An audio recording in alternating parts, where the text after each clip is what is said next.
Welcome to the official YouTube channel for the Colin Cowherd podcast. Go on, hit the subscribe button. There you go, right down there. If you want to be among the first to hear my weekly takes, NFL, college football, more, right there.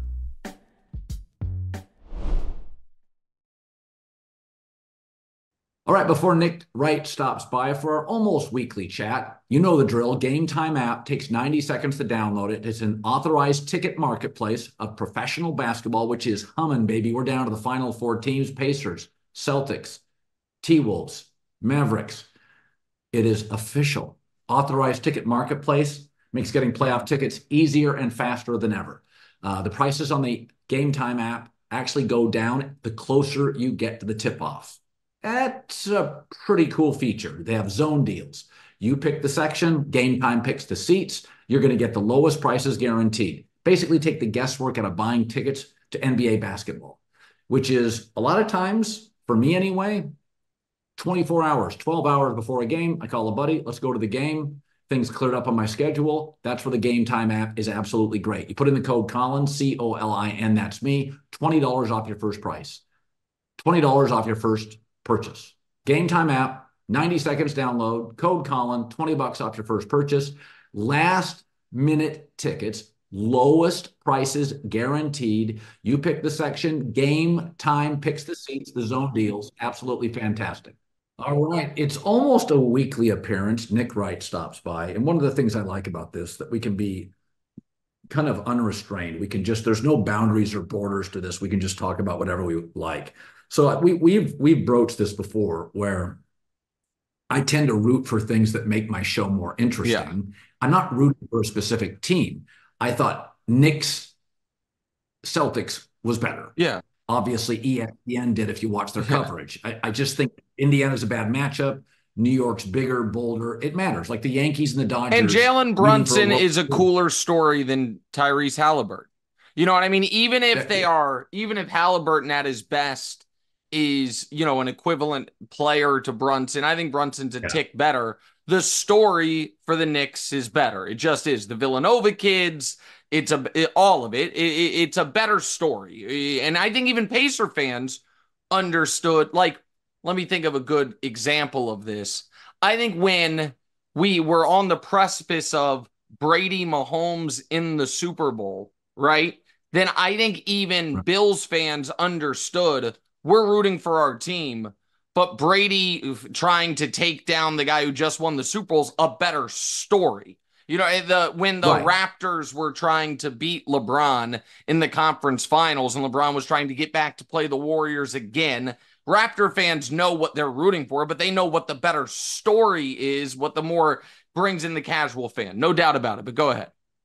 Yeah, like when Michigan in the Connor Stallion story, it was a better story that Michigan was now a national villain and they just kept beating everybody. Right. It was a much better story, and the ratings proved it. People were fascinated. It's also a better story if the Celtics gag against the Pacers or lose to either Dallas or Minnesota, because one of the things we like is the story arc. They're building, they're crushed. Yeah. And I think Boston is going to get to the finals, and I think it'll go 6 or 7. I think they're very deep. They're well built. If Porzingis is healthy, they've got a lot of elements. I think I would take both Dallas and Minnesota against them. But you have been an antagonist to Boston. I haven't. But I've been more critical of Jayson Tatum. Do you feel I feel the exact same way on Tatum, but I felt this 2 years ago, that he often feels like he doesn't have that grab you by the throat gene. And I felt that 2 years ago when I watched him. I feel the same thing. Have you changed your opinion on Boston? Well, no. So my antagonistic nature towards Boston is there are 35-year-old sports fans who have seen him win one title. There are 30. I'm actually underselling that. There are 38-year-old sports fans who have seen him win one title, and they carry themselves with this aura of as if they are the Lakers, and they're not. And by the way, I'm not a Laker fan. People get mad at this. I am a LeBron James fan. He's my favorite athlete ever. My hometown does not have a NBA team. LeBron, same high school. People ask me, like, where did the LeBron stuff start? And I don't know if I've told you this before or not. LeBron, same high school class as me. Basketball was my favorite sport. I was obviously not some great athlete, but I played high school basketball. My senior year, my whole basketball team would come over to my house to watch St. Vincent St. Mary's when it was on TV because we thought it was so cool that guys our age were playing on ESPN national games. And then I just decided when I went to college, I was like, wherever he goes, that's going to be my team. I don't have a team. I just love the league. And so I've kind of followed him throughout. So I don't have some affinity to the Lakers, but the Lakers have been relevant and awesome and won championships every decade the NBA has existed. Their down decade is the 1990s, which involved them coming off 5 titles in the 80s, getting to a finals in the early 90s, winning the title in 99-2000 at the start of a three-peat. That's their down decade. The Celtics, since the fall of the Berlin Wall, have won 1 title. And so this idea that they are competing with the Bulls and the Lakers, you're competing with the Raptors for the last 2 generations is who you're competing with. So that, and they don't like to hear that. And there's a lot of Boston members of the media, and I would argue the single most influential member of basketball media is your friend Bill Simmons, to this day, and to his credit for what he's built.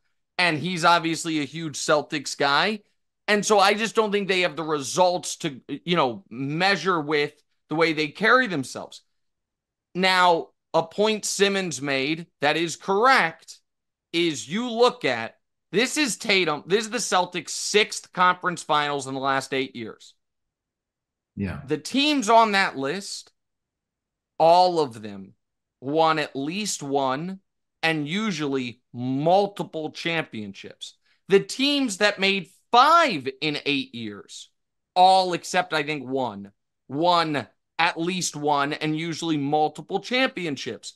If you bang on this door this many times, and this year don't come through, well, you're never going to have a more gilded road to the finals. You face a Heat team without Jimmy Butler. You then, in round 2, face a Cavs team that doesn't have Jared Allen and then loses Donovan Mitchell. And in the conference finals, you play a 6-seed Pacers team that got through against an injured Knicks team. So you're going to make the finals. In the finals, you face whomever's there. They're all in their first finals, except for Kyrie, theoretically. But the team, the coach, the organization, all of it. And if you don't win this championship, then you have to ask yourself this question.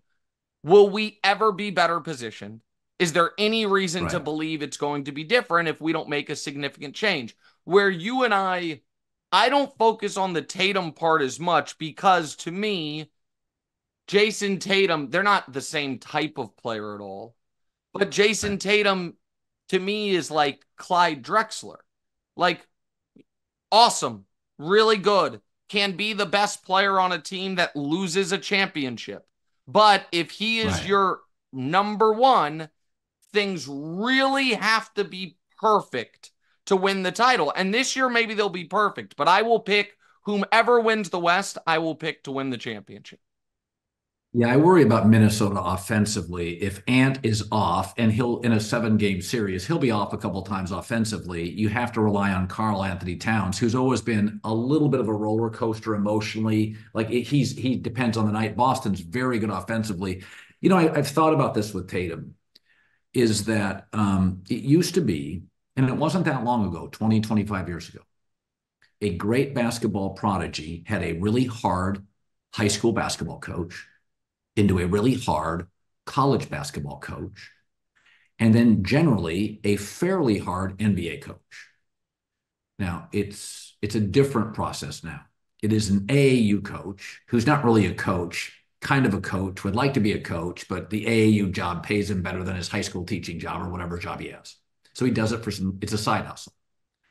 And it's not about really coaching hard. It's about attracting the best players, Detroit Metro, Atlanta Metro, whatever it is. You create this sort of little business, this micro business that attracts the best players.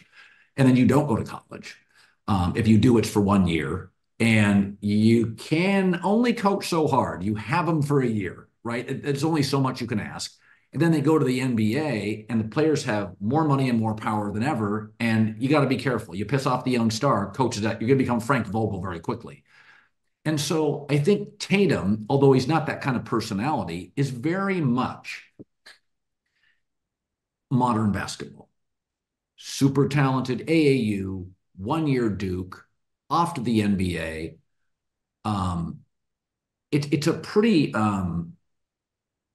It's a pretty grooved basketball life, and he's earned it with his talent, right? I'm not saying that, but there is a different world.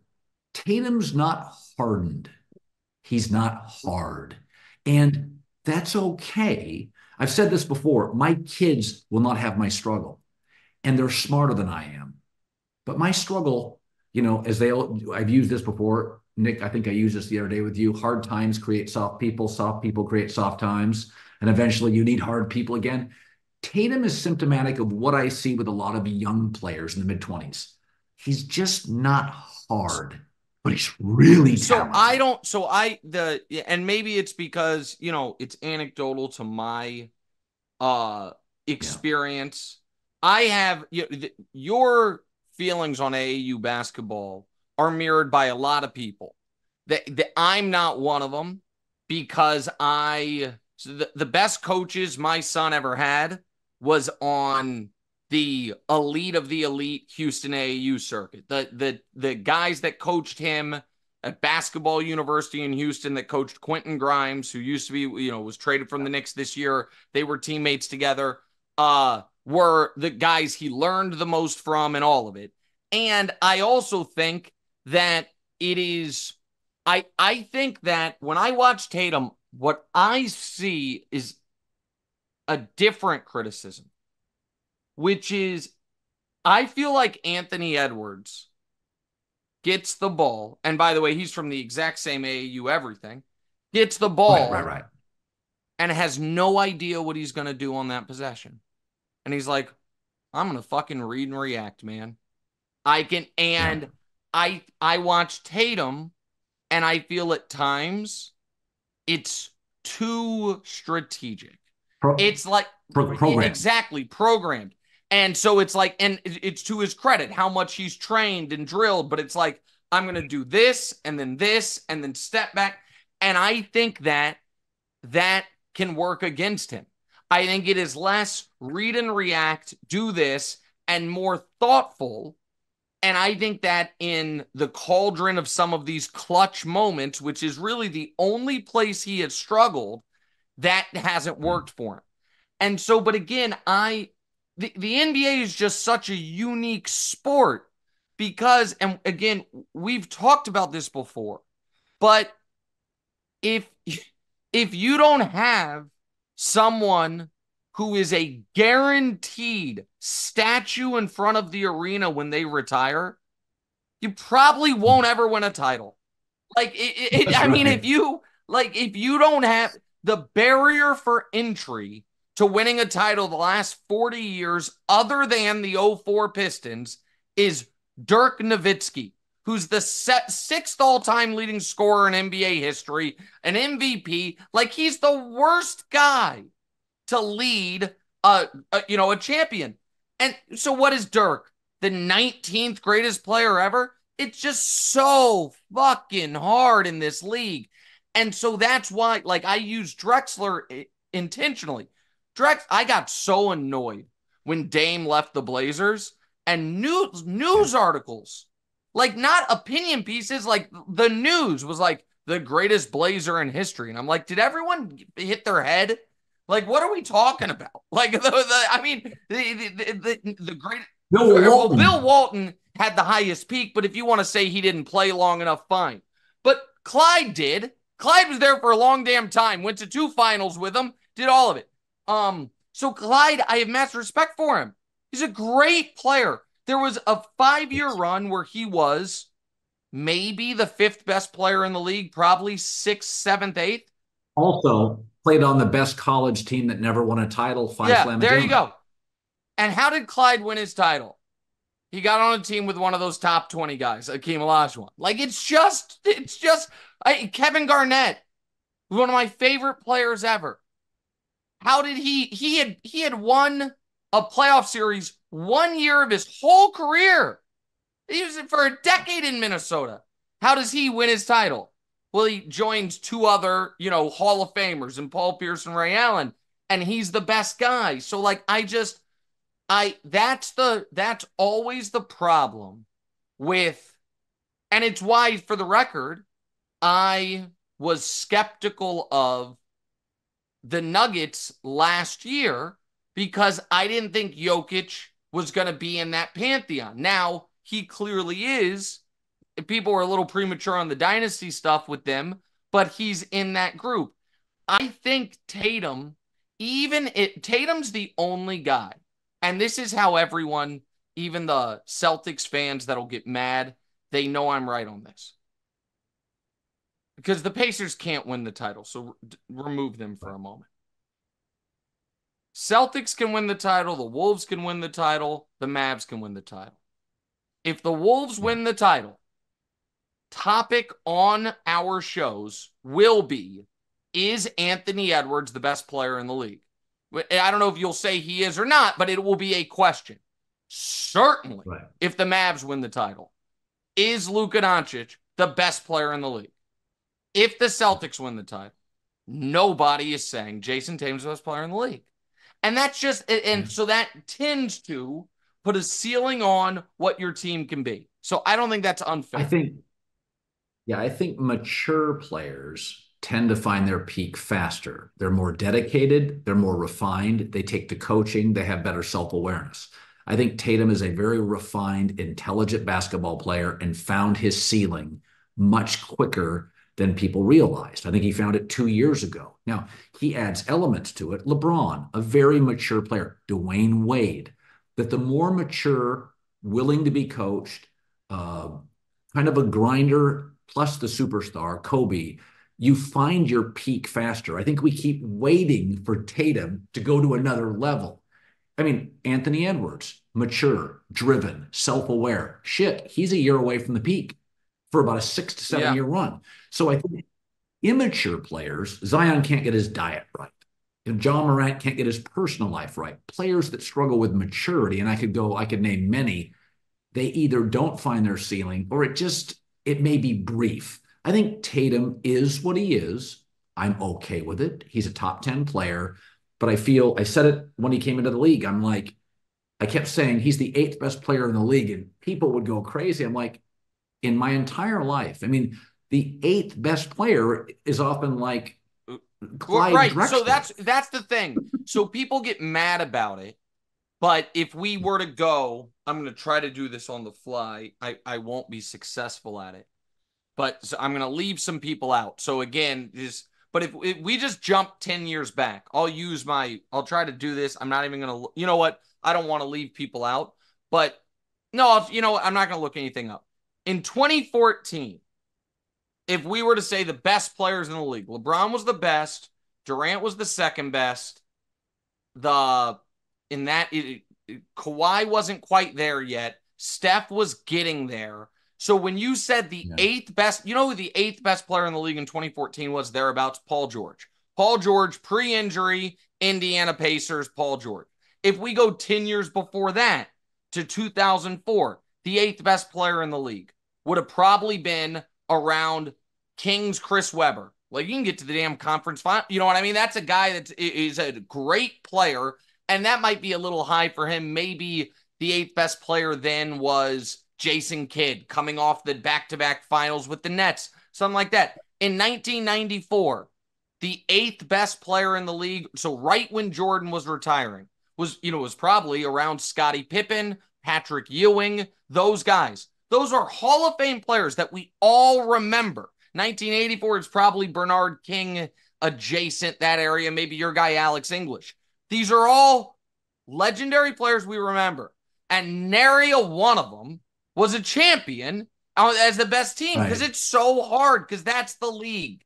The league, it's really, really hard to beat. And now add Europeans' best players, European players. The rest of those guys, Alex English wasn't facing 24 European players, six Right. elite. So I look at Jayson Tatum and I think he is the seventh, eighth best player, and he's facing this barrage, Or this large influx of great skilled Europeans, often bigs, which have such control of a game. These are not, the European point guard is not changing the world. The European well, bigs are, because a and lot they've of them always are point had. centers or point forwards. I mean, Right. they have the That's size right. of the big man, but they have the ball. Luka and Jokic have the ball in their hand the whole game. Wemby wants to play out on the perimeter. A guy's 7'5". Giannis is kind of a point forward type. I know that he's African via Greece. But yeah, the international player, the international guys used to be Arvidas and Vlade, where it's like Right. they can pass, they're skilled, but they're not handling the ball. And you know what I mean? It's Right. obviously changed dramatically. So, it was funny. Byron Scott stopped by my show today, and I don't tend to do old school stuff. I'm not interested in baseball old school. I never talk Hugh McElhaney in the NFL. I'm not really, a lot of these guys in my age, in my generation that talk NBA, they just can't let old NBA go. But old NBA was fascinating. And it was great from Dr. J on in the 70s, the Lakers with Wilt, West, Goodrich. I really do think NBA basketball in the 70s was forming. And then I said like James Brown and Elvis Presley did this to music. There was a juice, there was an it. Like there was a lot of talented musicians, and all of a sudden it was like, the hell is that? And the Showtime Lakers, and I loved the NBA in the 70s. And remember, well, I mean, I can go starting Sure. lineups for all the best teams. And then there was the Byron Scotts and the Magics and the Kareems and there were the Laker teams. And I do think it's a special time in the NBA, and it was propelled by David Stern. But the NBA really got its legs. They were the first it. Like when I created the volume, I always told my guys, Barstool is something, Ringer is something. Until we become something, you're just a company with really good employees. We have to become something. And then we transition to a lot of these immediately the game ends. We're doing live YouTube. So we're doing something at a high level that's very productive for us. We're sort of becoming something, known for something. The Lakers were like, oh, it's not just a bunch of talented basketball players. The hell is Yeah. this? It's It's fast, fun. it's Yeah. flashy, it's cocky, it's fun.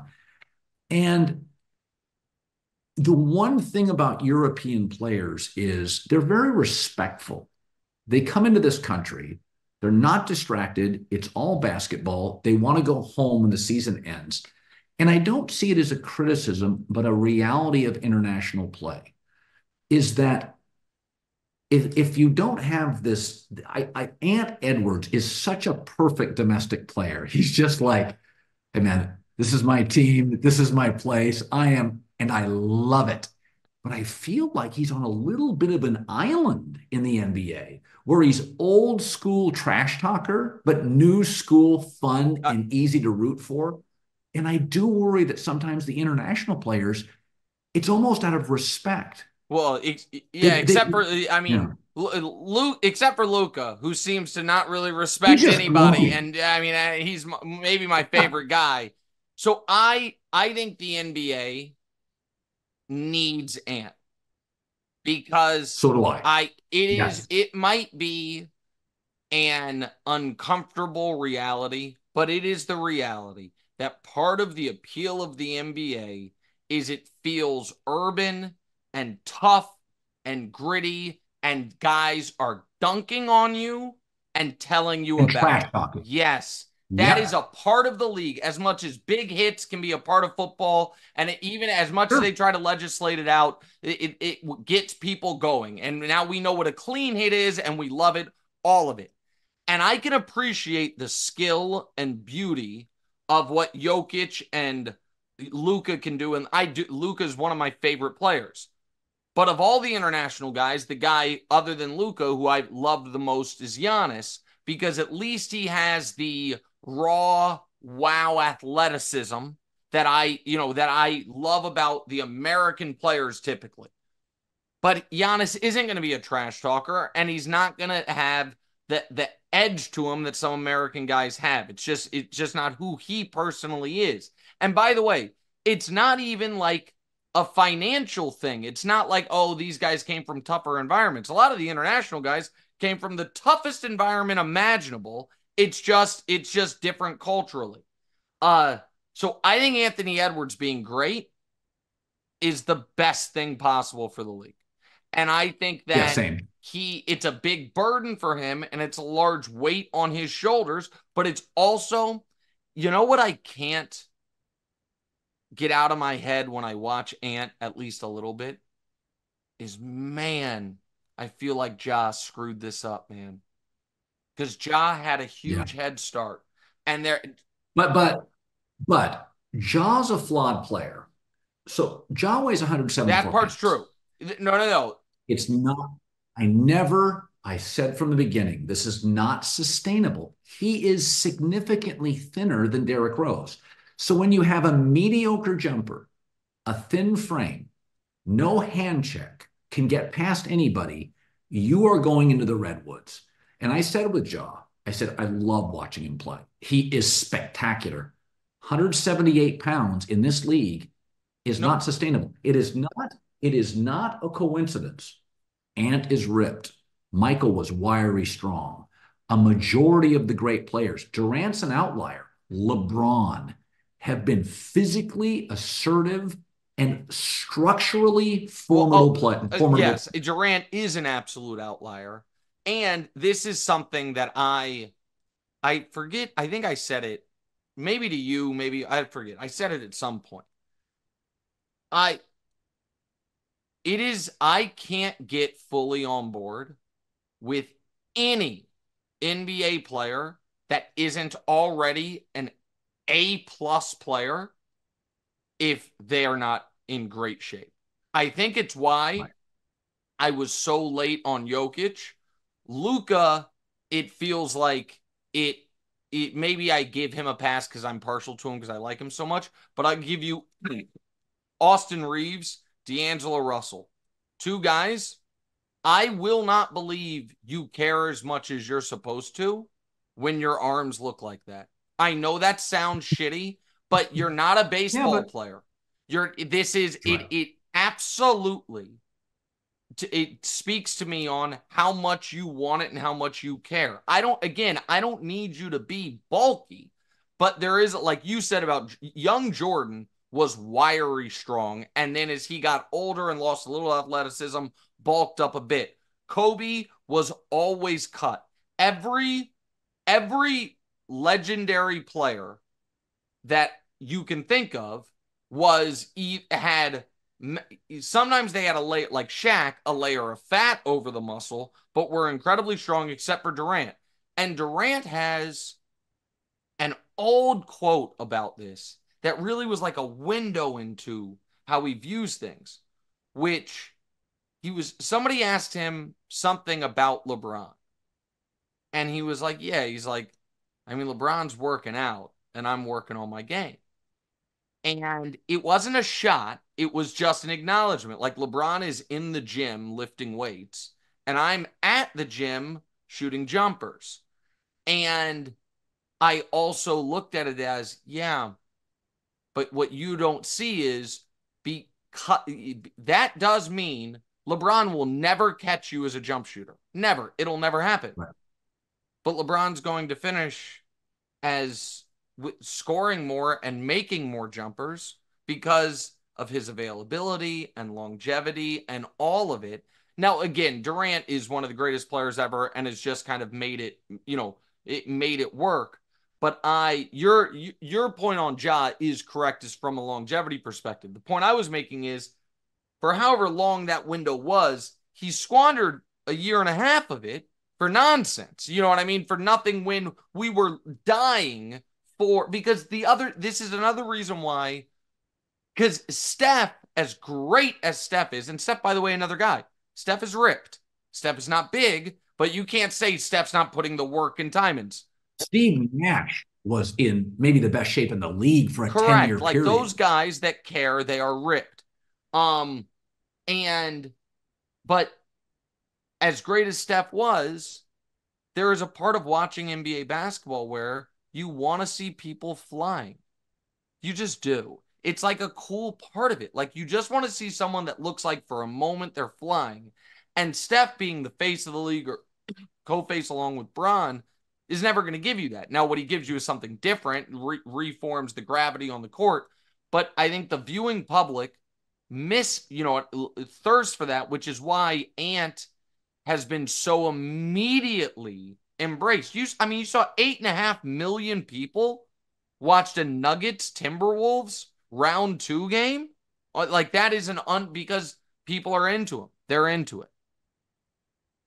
I was getting into this with Jason Timp the other day, is that the NBA will always be fine because, and I'll give you an example. Hockey has been international forever, at least Canadian international. Baseball in the last 20 years, increasingly international. NBA last 10 to 12, increasingly international. So the NFL not only has a scarcity advantage, but it has a domestic employee advantage. Everybody comes from Ohio State, Michigan, Alabama, Washington, Oregon. You watch them in college. It's a big advantage. But I said when the NBA is going to sign this massive contract, NBA basketball and NBC, according to all the reports, NBC is going to lose $1 billion a year in it. I mean, it's just not a good deal for NBC. But the difference in the NBA haters has always been is that the NBA has something. So let's just take the NFL and separate it, and let's take hockey and separate it. That's never going to be too popular. Most of us don't play, don't skate. The NFL, 1 game a week, we gamble, we bet. Let's just do baseball and basketball. And those two camps are often very separate. Baseball guy looks down at basketball. Basketball guy thinks baseball's boring. And something happened in the last couple of weeks that needs to be noted. Major League Baseball signed a deal with effing Roku for $30 million. That was the deal. The NBA is going to sign multiple billion-dollar partners. And here's the advantage and why the NBA will always get its money in the marketplace, and baseball increasingly. ESPN's moving off it. Fox isn't in love with it. Like a lot of NBC's not. CBS bailed years ago. Is that in the NBA, the star plays 40 minutes and has the ball every possession. I watched the Dodgers last night. I kept waiting for the best players to bat. And they've got more great players than any team in the league. We are getting closer to crowning an NBA champ. And with the action heating up on the court, hotter than ever, download the DraftKings Sportsbook app. It's great. I've got it. You should. Takes less than 90 seconds. Official sports betting partner of the National Basketball Association. Okay, now we got the conference finals. Pacers, Celtics, T-Wolves, Dallas Mavericks. These games have been so great. Live betting, same game parlays, odds boosts. So much is covered. It's super easy for first timers to get started. Try betting on something simple like a team to win. So you go to the DraftKings Sportsbook app, again, download it 90 seconds, select your squad, place your bet. It's that simple. Okay, new to DraftKings. It's called No Sweat Bet. This is a new one. It's easy. Called No Sweat Bet, up to $1,500. Just deposit at least $5. That's it, $5, a 5 spot. That's it. And you'll get a bonus bet back if your bet doesn't hit. Yeah, I said it right. If your bet doesn't hit. Download the DraftKings Sportsbook app. The code is Colin. That's me, C-O-L-I-N. DraftKings Sportsbook app. Download Colin, C-O-L-I-N. New customers, no sweat bet. Up to $1,500 you get if you just deposit $5 and your first bet doesn't hit. Only on DraftKings. The crown is yours. If Ohtani's DHing, Bryce Harper's DHing, I'll get 5 minutes of them in a 3-hour and 9-minute game. I get in the NFL and basketball, the star always on the floor, always taking shots. And then for all the NBA critics, and there's nothing against baseball, but Glenn Jacobs at ESPN told me this years ago. He goes, Colin, you don't put a star in right field. At least put him at first base. I want to see Bryce Harper's face all game. Don't put him in right field. Just put that guy who's not athletic or whatever at first base Don't DH him. Don't do right field. And I'm sitting there watching the Dodgers last night. They scored 6 runs in the third inning when I turned it on. And I still felt like I just want to get to the Stars. Can you give me the Stars? There's 162 games. I'm watching Minnesota Denver. And all I'm getting is Jokic and Ant and Murray and Jokic Yeah. and Ant and Porter.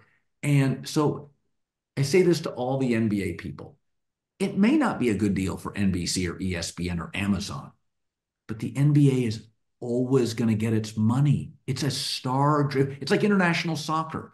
You turn it on, and if Ronaldo's playing, Yes, you know where he is on the pitch the whole time. whole The whole match. time. So can I give you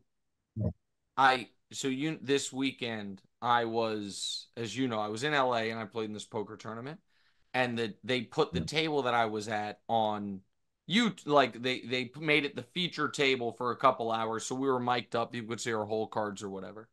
And I was just talking, and I talked about one of my long-standing boxing ideas, but it was mic'd up and on YouTube, and it was something I haven't really talked about much publicly, and people responded really well to it. But that's a few thousand people watching a poker stream, so I'm gonna say it to you because you love the UFC. I am more of I'm a theoretical boxing fan, meaning I love what boxing can be, but not what it currently is. So I believe, $1 billion idea, and enough wealthy people, you can maybe make this happen at some point. If it does, I just want a small little piece. Because I think people love UFC for a lot of reasons, but one of the reasons is the consistency of it. We have a card a Yes. month. There is Yeah. that we Saturday. know what is coming. There is, if you are a champion, you have to fight, and there's that. So if you got private equity or somebody or a conglomerate to buy the top 20 boxers in every weight class, buy them out of their deals. You are all free agents. You don't have a deal with Showtime. You don't have a deal with this. We're buying you all out. And we are creating the International Boxing League. And here is how it works. There are 5 weight classes. There are 20 fighters per weight class. And we'll have a minor league to try to get up there, whatever it is. You all get a salary. Call it $1 million a year guaranteed. But our best fighters, whatever, can make 100 million in a year, whatever it is. And here's how it works. If you are in this league, you fight 3 times a year. The January pay-per-view, the middleweight title's on the line, the heavyweight 5 is boxing the 6, and the number 1 contender's boxing the 12, whatever it is, we have standings. And by the way, we don't have 3 judges because we're not idiots. We have 7 judges like figure skating, and the best score and the worst score aren't going to count to avoid corruption. And every single month, there is an event, a major event that you got to buy. And every week, there are the other events to make sure everyone's fighting their 3 or 4 fights a year. And there are 5 weight classes and 5 champions, and everyone will know who it is. I think within 5 years, that could become one of the 4 biggest sports in America, because people love fighting. It is as tale as old as human beings existing. For something about people, we want to watch 2 grown men hit each other. We do. Yeah. And if there was a real consistency and continuity and a guarantee that the best people are going to fight, I think boxing could make a huge comeback. And all they have to do is crib off the UFC's notes, because there is an element of the UFC that for some, there's a barrier for entry to, which is, I don't understand the grappling and the submissions. That's just not as simple. Anybody can walk into a bar, see a boxing match, and know what's happening. That guy's trying to knock that guy out.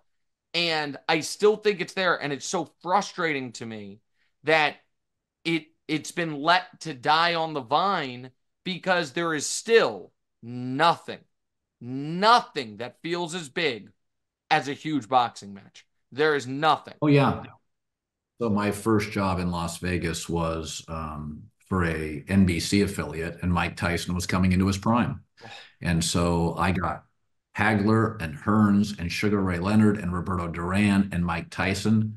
And I've said this before, most people's first jobs out of college are Midland, Texas, AA baseball, a minor league hockey team, and you're covering high school sports. I got Mike Tyson, Sugar Ray Leonard, Hagler, and Hearns. That's amazing.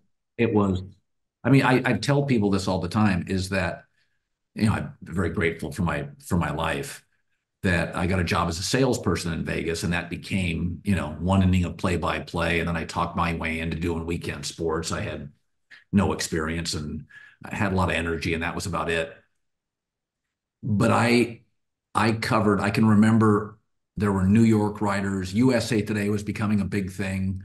I can remember being at fights, and all the sporting events I've been to, Mike Tyson fights, Sugar Ray Leonard, Hagler Hearns were bigger than the Super Bowl. Now, not in ratings, not in revenue, but when you were at those fights, it's the only time I've gone to a sporting event and I was nervous. I was nervous for the fight. I'm never nervous for Mahomes or the Niners. I want to watch the game. I've told young people this. There's 2 or 3 things that I wish 25-year-old sports fans knew. How freaking great boxing was in the 80s, how good Al Michaels was on baseball. Oh, wow. Al Michaels. So I don't know I that think one. Is the best. So I don't, yeah. Al Michaels to me, and it's Scully, Costas, Joe Buck Michaels. I think Al Michaels is the best baseball announcer ever. It was just hard to explain. He had the voice, the wit, the gambling, the everything, the chemistry. And those are the 2 things. Oh, and also I say this, it's hard to explain to people, but college basketball on many weekends felt as big as the NBA. So that I am just old enough to remember the tail end of.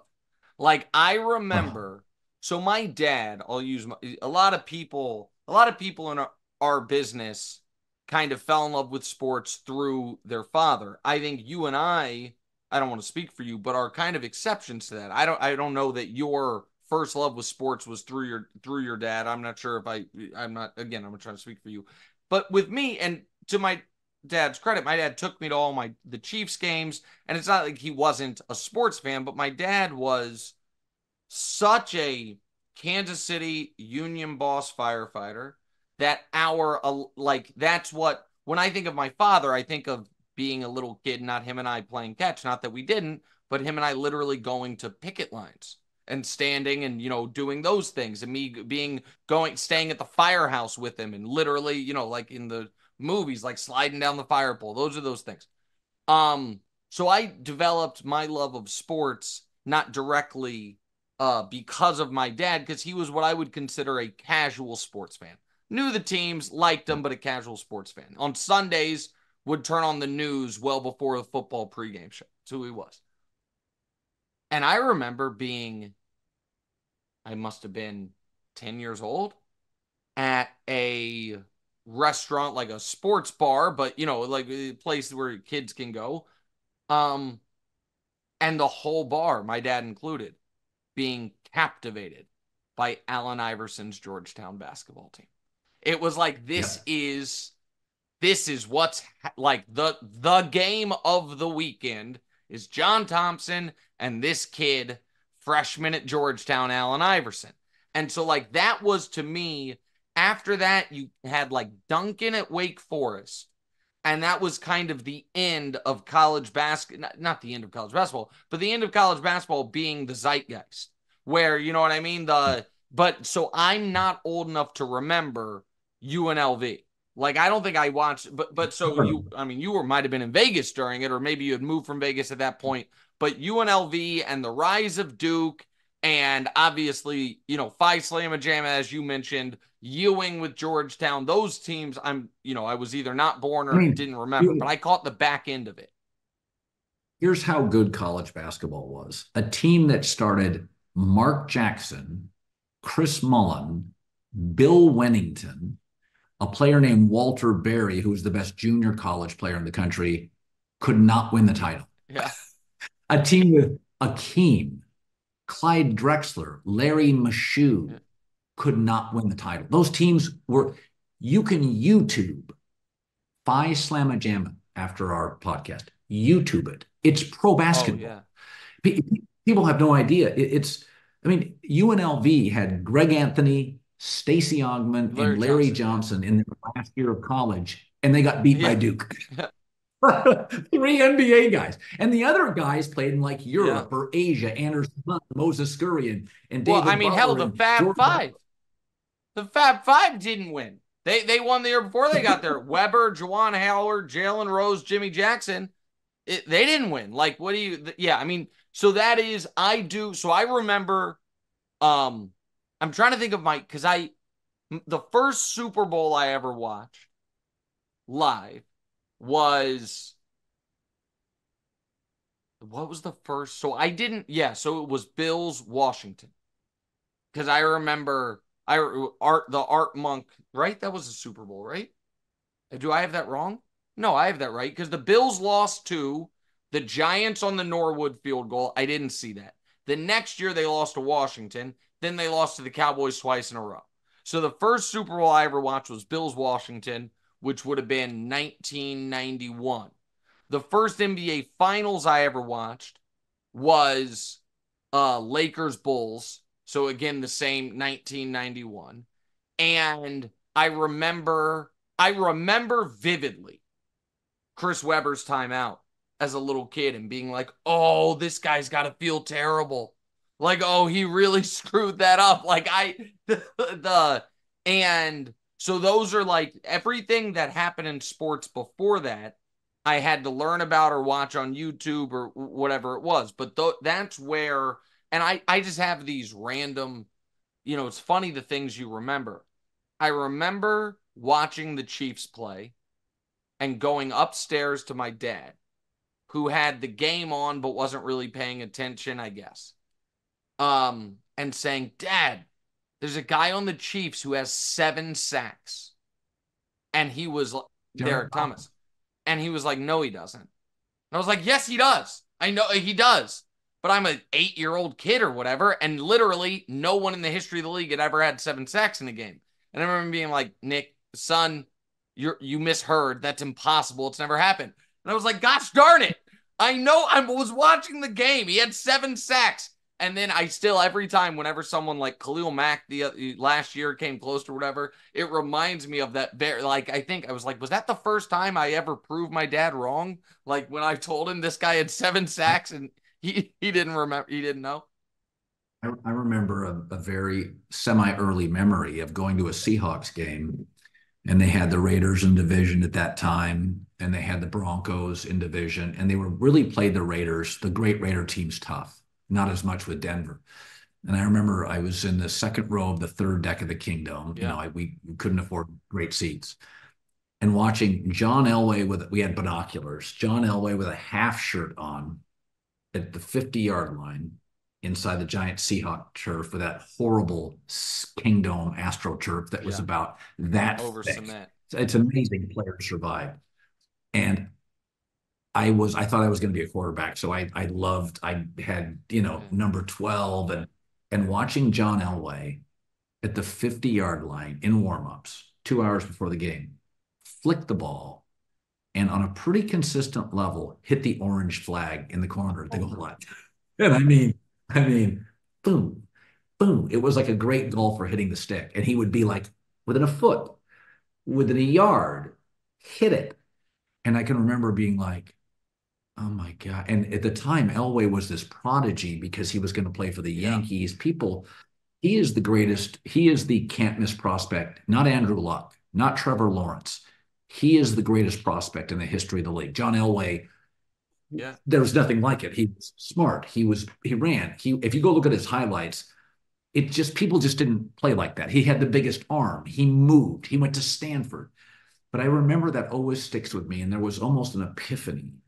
It was always like, that's the first pro athlete I watched and went, oh, That's what it's like. oh, that's a pro. I mean, I'd seen other Seahawks, but they were against other pro athletes. I'd gone to Sonic games. I'd gone to Husky games. That was the first time I went, oh, that's different. That's what a pro athlete is. And so it's funny the things you remember. That's one of my first memories. Again, I went to sports long before that, but that was one of the first ones that I was like kind of in awe of That's somebody. unbelievable. That was back when. So the Seahawks at that point in time, Steve Largent, like were in the same division as the Chiefs. They were in the AFC. You know what I mean? That was before the realignment. They were in the AFC West. So you know what I mean? That's another. And then we can get back on topic. Another massive, one of the biggest what ifs in NFL history that no one thinks about is what if a year into Brady being the starter in New England, the NFL didn't do realignment because the Colts and the Patriots were in the same division. And right. getting Brady Manning twice a year, every year would have been great, but it also would have put a hard ceiling on one of them. You know what I mean? Like That's right. one of them would be guaranteed to be on the road in the playoffs the whole time. Like that would have been, but the NFL not because of them, because we didn't know what Brady was going to be at the time. It was they went from the East, West, and Central to the East, West, North, and South, and they went from 5 and 6 team divisions or 5 team divisions to 4 team divisions. And so we still got Brady Manning every year because they both won their division every year, but we would have had a home at home every year Brady Manning in the AFC East, which is also one of my favorite like fun facts, which is the Colts have won the AFC East more recently than the Jets. And the Colts haven't been in the division in 25 years. Well, so much of life is circumstantial. I said this today. There have been 8 dynasties in the NFL, 6 absolutes, and then 2 kind of. The 2 kind of are Joe Gibbs in Washington and Oh, Elway and yeah. Shanahan, Mike Shanahan. Those are close. I kind of count them. The other 6 are, Lombardi, Chuck Noll, Bill Walsh, Belichick, Andy Reid, and Mahomes. And I think I'm missing one here. Oh, the But I Cowboys, said obviously. The Cowboys, yep. Jimmy Johnson. Every single coach, Jimmy Johnson basically created the trade. Bill Walsh, the West Coast offense. Andy Reid is the great play designer of his generation. Belichick, the greatest coach. The Shanahan zone run game. Joe Gibbs is really one of the greatest coaches that didn't win with Yeah, superstar 3 quarterbacks. But Super Bowls, 3 different quarterbacks, yep. of those 8 dynasties, not all of them have great quarterbacks. All of them have great coaches. And I said, Brady won his 6 Super Bowls in New England by an average of 4.5 points. Belichick gets credit. I said, think about Mahomes. He's been blown out in one Super Bowl, won 2 by 3. And in the 3-point wins, he hasn't necessarily played great. And there's been a moment in each of them that you're like, how is Sky Moore wide open in the red zone? Yeah. That's Andy Reid. Like, And the one he didn't so win by 3, he was down 10 with 6 minutes left. And then they just ripped off 3 touchdowns in 6 minutes. And they were all in the balance in the fourth quarter. yes. And I said, we give these quarterbacks this great resounding acceptance and ascension in our lives. And I said, just take Brady and Mahomes, who have dominated football for 25 years. Tom won several Super Bowls. He's only been in one shootout, and he lost that one. Basically, the defense wrapped up to some degree the offense in every game he played. And I said, all I know is when I watch Andy Reid and Mahomes in Super Bowls, there becomes a moment in every Super Bowl in the red zone where a number 4 receiver Wide is open. wide open Yeah, on a no, punt. that's right. But so here's And I'm like, yeah, yeah. here is something. This is really part of my LeBron Jordan argument, but it has metastasized into something more, which is I've never done this on the air, so I'll just kind of talk it through with you because it's really like me trying to set a trap for, like I've told you, the LeBron Jordan argument is like the peppermint spice latte. A couple times a year it hits the spot, but you don't want to overdo it. If you ask somebody, hey, who's the greatest, I don't know, college basketball player of all time? everyone's going to say the right answer, and they're going to say, well, Lou Alcindor, Kareem Abdul-Jabbar, and if it's not him, Bill Walton, probably. Okay, cool. Who's the greatest football player of all time? It's like, well, it's Tom Brady. Okay, got it, cool. Who's the greatest basketball player of all time? Well, it's Michael Jordan. Okay, cool. So you're on the record on those things. Totally unrelated question, because what are the odds, the greatest of the greatest would always find each other. Who's the greatest college basketball coach ever? You have Bill Walton. Okay. Who's the greatest football coach ever? Oh, you have Bill Belichick. Who's the greatest NBA coach ever? Oh, you have Phil Jackson. Well, isn't that fucking unbelievable? Just the two goats happen to walk into each other's lives. I mean, it's just like, so wait a second here. Or is it possible that maybe, just maybe, there was a coach better than one of those three but doesn't have the ring count, or a player better than one of those three? Is maybe, while you're trying to be really analytical and hyper, no, I get it, you're really just being you're really just saying, well, this guy won the most, so he's the best player, and his coach who was along for the ride, or vice versa, so he's the best coach. Like, can we pause for a moment and say, is it on the board that Bill Parcells is the greatest football coach ever? I think it's on the board. I think you know what I mean? It's certainly, you can make an argument for it. Certainly you can make an argument for Joe Gibbs. You can make an argument for other people. Just like, if you're being honest, you can make an argument for whether it's one day going to be Patrick Mahomes, even if he doesn't have 7 Super Bowls, or already is LeBron James. Like, there is a level of sports discourse that has never been smarter, which is like our ability to really analyze data and see things. And then there's a level of sports discourse that has really gotten to its dumbest possible point, which is quite, I don't know, man. The guy who has the most championships has to definitively, clearly be the best ever in a team sport. And I'm like, guys, golf is an individual sport. And most people think that Tiger was better than Jack. Because it's like, oh, I don't know. I watched it. I saw it. I don't care. Literally individual. It's one guy. And we're not even counting the rings there. But we're doing it with everything else. And it's just the amazing happenstance of the greatest player met the greatest coach in every sport we argue GOAT about. And it's probably true in baseball too. But I don't even know who was managing the Yankees when Babe Ruth was there, because I don't care about baseball 100 years ago. But it's probably Casey Stengel or something. And everybody loves him. I got to look that up. It's going to bother me, but go ahead. Sorry. No, I think sports fans, I kind of think the same way about politics. It's never been smarter if you pay attention to the right people. I think sports fans have never been smarter if you pay attention to the right people. Sports media has never been more analytical and thoughtful if you pay attention to the right people. Now, a lot of what's happened is this sort of mush that bloggers have become media. They're kind of fans. And so I'm not really comfortable with that space. I kind of poke people with USC football, but I don't live and die with it. But there is kind of a discomfort for me. Yeah, me too. I'd never want to openly root for a team.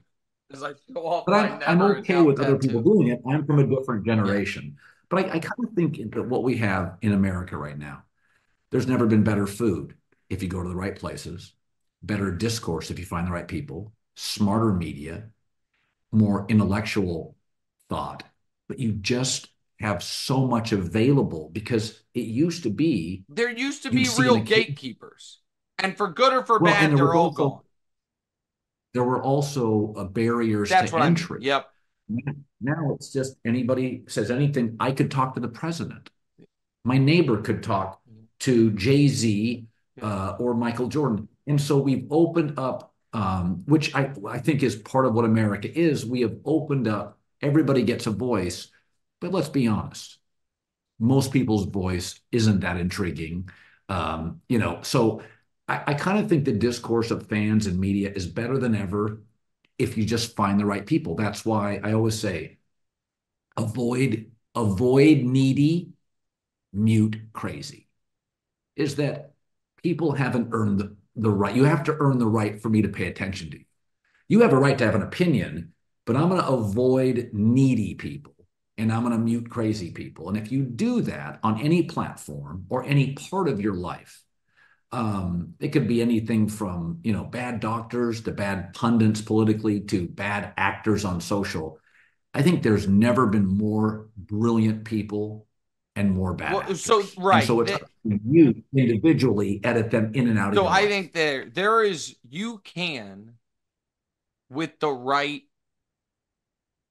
culling process, find more unique, true expert opinion on Yeah. almost any topic than any time in world history. The downside to that is in the any time pre 15, 20 years ago, uh you didn't have to really worry, is what I'm reading actually the opposite of true? You know what I mean? Like there That's is right. people, and so the there was a point like at the early stages of the internet was an almost perfect source of information. Like they're the only like of you could only you random people couldn't put things on it. Now it didn't have all the information, but everything on there was accurate. You know what I mean? It was like one big Encyclopedia Britannica. And so and I just dated myself with that reference, but regardless. My responsibility is, I feel the responsibility is me to find it or block it, not for the patrons to deliver it. Because it's unrealistic to ask people who have jobs to put in the time. We're all Oh, a tribal. hundred We've all, percent agree. 100%. But I also think that there is a there I do think that something that is an important part of now, it should be, education in America, is media literacy, is understanding like that there are the ways to check and verify if what you're seeing is accurate and true, and if there are real credentials behind it. Now, again, I want to be very clear on this. I am not I am not into censoring basically anything, and I am not talking about, oh, that opinion is out of the, what do you call that? The area of like accepted debate. I forget the name for it, but but mainstream. there's like a fancy word for it that I was going to use, but instead of thinking of the fancy word now, I can't even think of it. Doesn't matter. Regardless, I'm not saying anything should be forbidden. What I do feel about strongly is, unless we are going to have like labels like mandated, which we're not going to, on like the difference between actual fact and opinion, then we need to help people who are not trained in the media to be able to differentiate what is fact and opinion. There is I think that's idealistic. I think people knowingly, stubbornly are just going to believe what they want to believe. And I think we have those people in our family. I don't think, some people are not coachable. Some people don't want to learn. Conspiracy theories, psychologists have found what conspiracy theories are.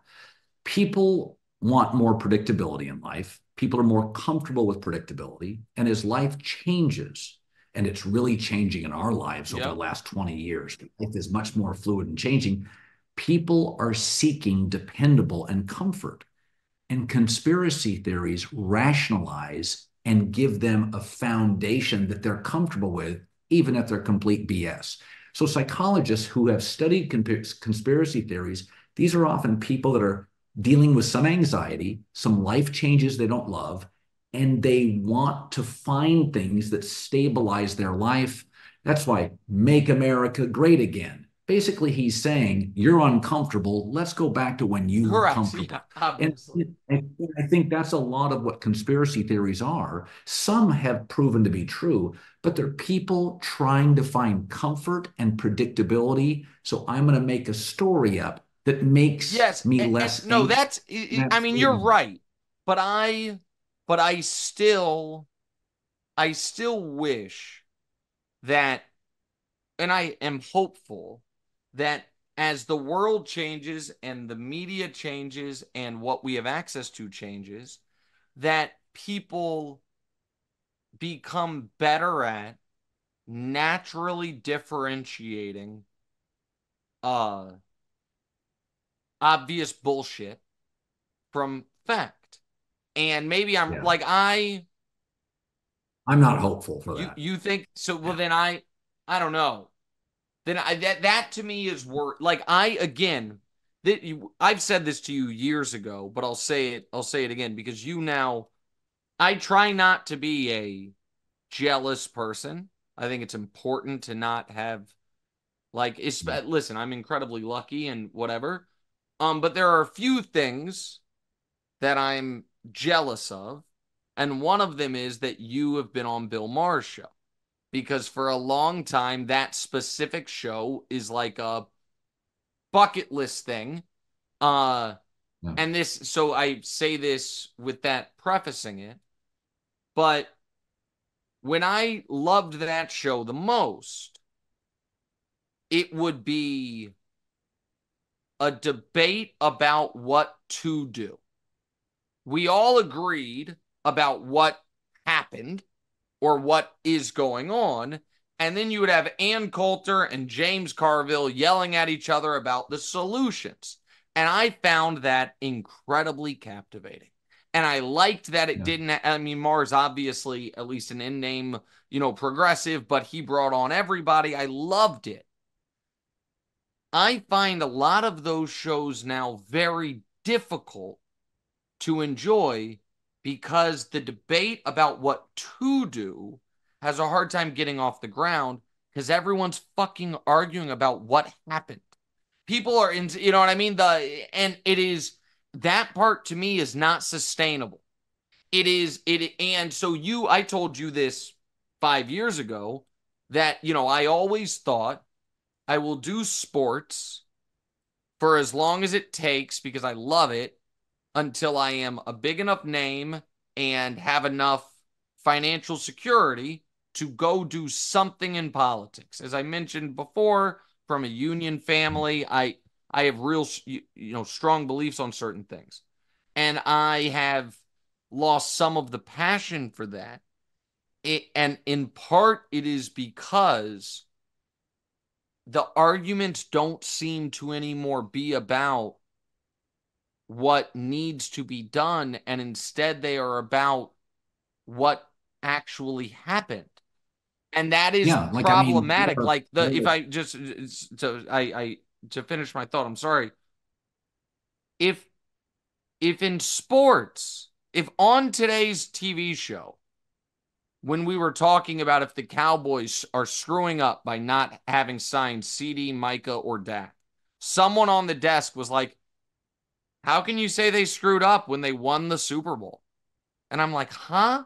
They're like, no, they won the Super Bowl.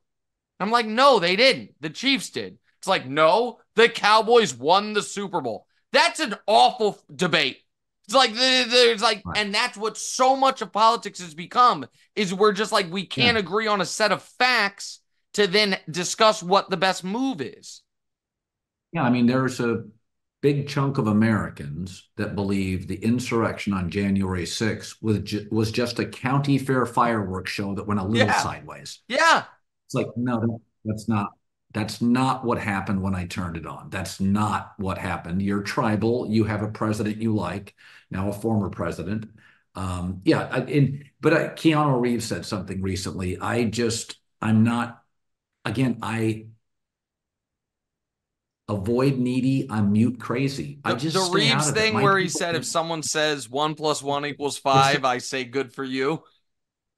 Yeah, I'm the same one. It's like you haven't earned my time. And so you argue amongst yourselves, but I'm at a point in my life, I don't need that opinion. It's not warranted. It hasn't earned my time. And so I don't get frustrated by it. And so I have enough people in my life doing my social that I just don't, I'm going to have a great life. I'm not going to argue with people who think January 6th, it was a couple sparklers that caught fire in the newspaper. That one is It's a crazy. scary one for me in this regard, because it was not long ago and the whole country watched it on TV. You don't like that. So that's one of those things where I'm like, man.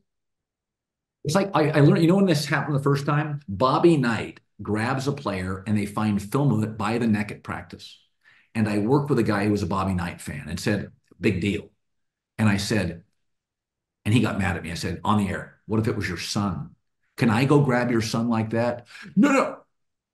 Ah, I said, and it really hit me. People were for and against Bobby Knight. It was polarizing. There was video of him grabbing a player's neck, Patrick Reed or something, remember, I think I forget that. And people defended Bobby Knight. And it was the first time I thought, we've got video. We have video of an inappropriate act. And so I think it's always existed, but the people on the wrong side of things have more amplification for their opinions. But there was always a crazy town side. There's always been a crazy part of town. There's parts of town in every city. It's a little crazy. And those people just and then we can, I know we're going too long, but I agree with you. The crazies always existed. Where I think we are not moving, and I agree with you. You don't really tweet. I find this fascinating. You don't hardly ever tweet anything that I would consider directly political. Maybe once a year, like you made a joke the other day, like one guy's old, one guy's crazy, the other one has brain worms. Good for us. But you do, like, once a month, it feels like, tweet like, hey, here's some good economic news. You know what I mean? Just like objective facts of what it is. And people get really angry. People are like, man, fuck you, coward. Because I guess they don't want good news. I don't get it. But regardless, one place the reason I mention that is I think there are a lot of things that are better than they used to be. And I think there's too much doom and gloom. I agree with that general sentiment. One place where I do feel like we are not trending positively is I'm actually okay with sports fans blindly, loyally being like, that's my team. I support them. Yeah.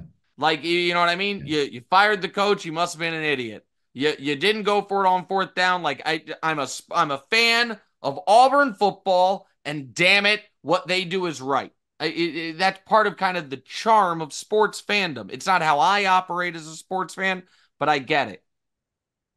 But supporting either politicians or political parties like they're your sports team is dangerous.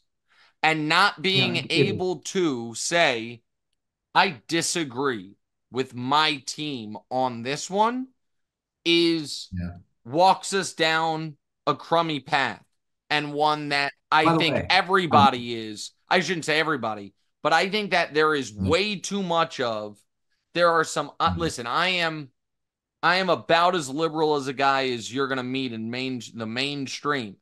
And there are things, either because they are not liberal enough or too liberal for my liking, that the Democratic Party does that I'm like, disagree with it.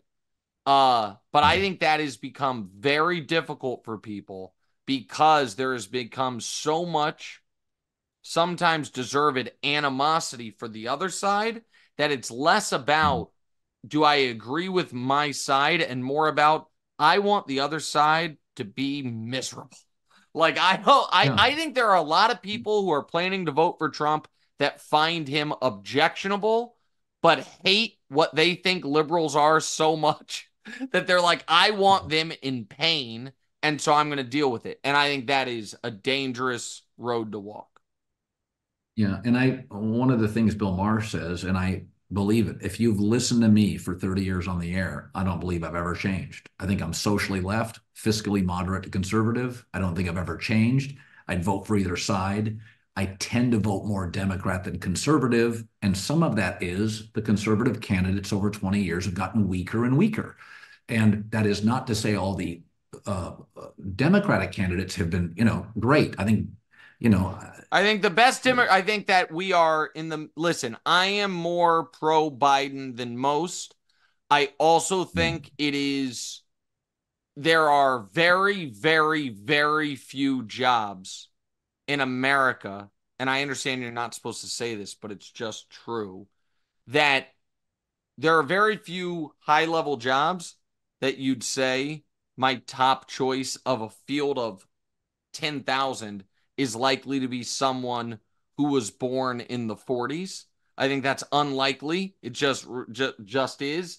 But in my opinion, I don't think that the Democratic Party, while the candidates have not always been excellent, I don't think its general tenets have shifted much in my lifetime. I think that they have gone a little bit to the left, but not dramatically. While right now, the two Republican presidents of my childhood, Ronald Reagan and George Bush's father, that would be run out of this Republican Party on a rail. Like Ronald Reagan talking about we're a country for all people and all these things. George H.W. Bush with the things he believed in. And again, I don't think those were great presidents at all. But the idea that they could get on a stage with Stefanik, the lady from Long Island, and Donald Trump, and that the clown from Texas that is always repping for him, not even Ted Cruz, the other one. Those guys would be like, you pansy. What are you, a rhino? And so I think it's gotten, I think we've, and that was in short order because Mitt Romney was not that. Mitt Romney was just, he just wanted to be Ronald Reagan. Everything he did, he wanted to be Ronald Reagan. He was like, Ronald Reagan, everybody loves him. He kind of looked like me. Can I be Ronald Reagan? America was like, no, you can't. Sorry. But that was not that long ago. And now, in my opinion, we've lost the plot entirely. Sorry to be super objectively political, but it's we're 6 months from an election, and I don't know how this thing's going to go. Perhaps not well. Perhaps not well, buddy. Perhaps not well. And I don't own 7 houses throughout the world. I'm just here. I gotta figure it out. Perhaps not well. We'll see. I don't know, man. God bless.